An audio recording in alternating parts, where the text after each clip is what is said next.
큰 일꾼. 하나님은 존귀하게 쓰시기로 작정하실수록 많은 준비를 시키십니다. 사람들은 서서히 성장하는 것보다 급성장을 좋아합니다. 그러나 결코 한순간에 이룰 수 없는 것이 있습니다. 바로 거룩한 영성입니다. 하나님은 요셉을 정금같이 쓰시기 위해 13년 동안 종살이와 감옥살이를 하게 하셨습니다. 요셉같이 지혜로운 사람도 애굽의 탁월한 총리로 연단시키는 데는 13년의 세월이 필요하였던 것입니다. 이 훈련 과정이 끝나야 요셉은 총리의 사명을 잘 감당할 수 있었을 테니까요. 하나님의 계획은 요셉을 총리로 만드는 것이 목적이 아니라 기근 가운데서 애굽과 변방 나라들을 구할 수 있는 지혜로운 총리를 만드는 데 있었습니다. 그러기 위해서는 애굽의 정치와 경제를 정확하게 알 필요가 있었습니다.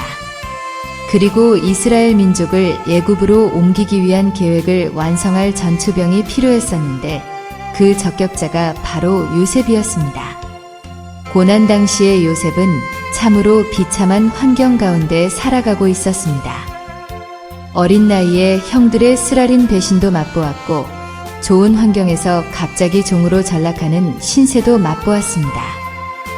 하나님 앞에서 범죄하지 않으려고 애쓰다가 오히려 범죄자가 되어 감옥에 갇히는 상황에 처하게도 되었습니다. 총리가 되기 직전까지 고난이 점점 가중됩니다. 그러나 하나님의 계획을 이루기 위해서는 이 모든 과정이 필수로 필요했습니다.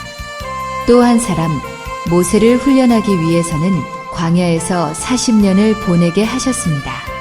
요셉이 이스라엘을 애굽에 정착시키는 임무를 맡았다면 모세는 다시 애굽에서 빼내오는 역할을 맡았습니다. 또한 모세는 하나님 말씀의 뿌리가 되는 성경의 첫 5권을 기록할 일꾼으로 하나님의 택정함을 받았습니다. 이 막중한 사명을 그저 아무런 훈련 없이 감당할 수는 없었습니다. 그러기 위해서는 애굽의 학식이 필요했고 또 이스라엘 민족을 광야에서 40년 동안 인도하면서 겪어야 할 인내가 필요하였습니다.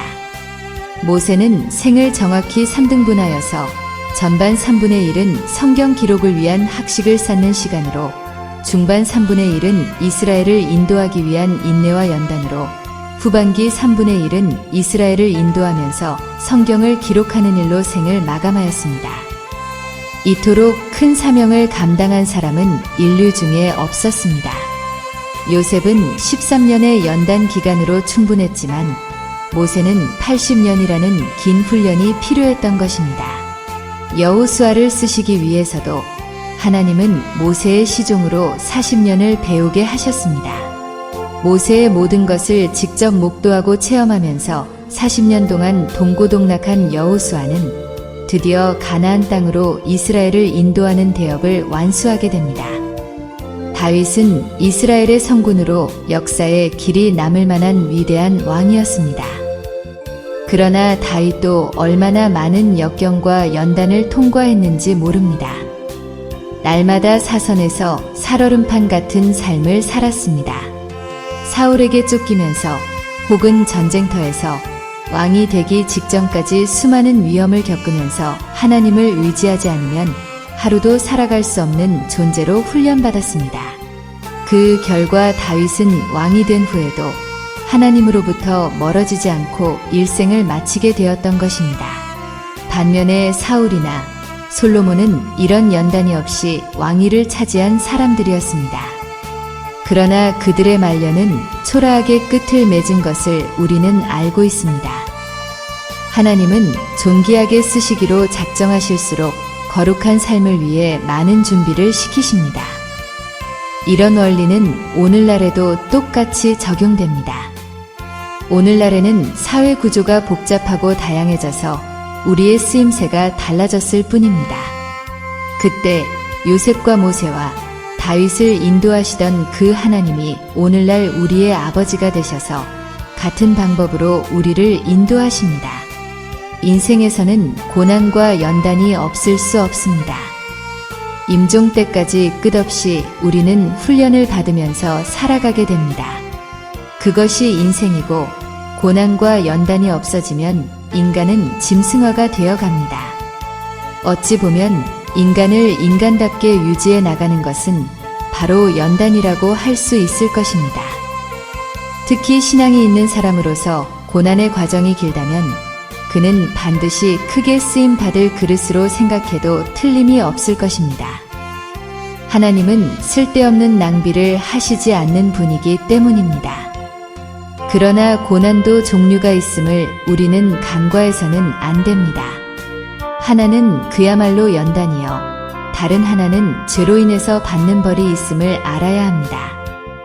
부당하게 고난을 받아도 하나님을 생각함으로 슬픔을 참으면 이는 아름다우나 죄가 있어 매를 맞고 참으면 무슨 칭찬이 있으리요. 그러나 선을 행함으로 고난을 받고 참으면 이는 하나님 앞에 아름다우니라. 예수님을 믿는 순간 우리는 거룩한 신분이 됩니다. 그러나 그 거룩함을 완성하는 데에는 평생이 걸릴 수 있습니다. 거룩에는 지름길이 없습니다. 끝없는 연단과 훈련을 통해서 이루어져 가는 것입니다. 앞서 열거했던 믿음의 선진들도 그냥 그런 제목으로 성장한 것은 아니었습니다. 만약 지혜로운 사람은 연단 과정 필요 없이 바로 훌륭한 제목이 될 수 있었다면 다윗보다도 솔로몬이 훨씬 위대한 왕이 돼야 합니다. 그러나 연단 과정을 거치지 아니한 솔로몬은 말년이 비참하게 끝나는 것을 우리는 알고 있습니다. 우리 생에서도 고난은 계속해서 찾아옵니다. 그러나 우리는 절망하지 않을 수 있습니다. 그런 역경 가운데서 우리의 인격이 성숙해지고 그런 고난을 통해서 하나님의 사람으로 만들어져 가기 때문입니다. 이것은 우리가 범사에 감사할 조건이기도 합니다. 또한 하나님께서는 우리가 감당할 시험밖에는 허락지 아니하시며 그 시험이 어려울 때는 피할 길을 내주시어 우리가 능히 감당케 해주신다고 약속하셨습니다. 그런 의미로 본다면 고난과 역경은 우리에게 큰 복이 되는 것임을 알 수 있습니다. 고난 가운데서도 연단의 어려움 가운데서도 감사할 수 있는 조건이 이런 것들을 근거로 제시하고 있습니다.